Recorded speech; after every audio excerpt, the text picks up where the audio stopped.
ఇప్పుడు ఆయుర్దాయం అయిపోతుంది.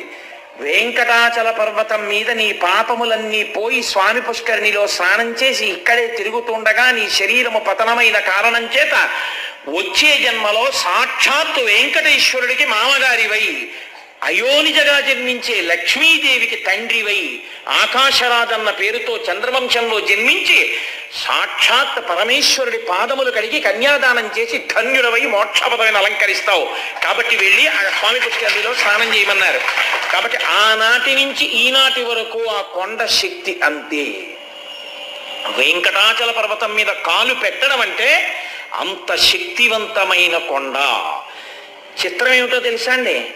దానిలో ఉండేటటువంటి తీర్థములు, అందులో ఉండేటటువంటి జలాశయములు, అందులో ఉండేటటువంటి వనములు, అందులో ఉండేటటువంటి ఓషధులు అన్నీ కూడా అంత శక్తివంతమైనదై ఉంటాయి. వెంకటేశ్వర వైభవం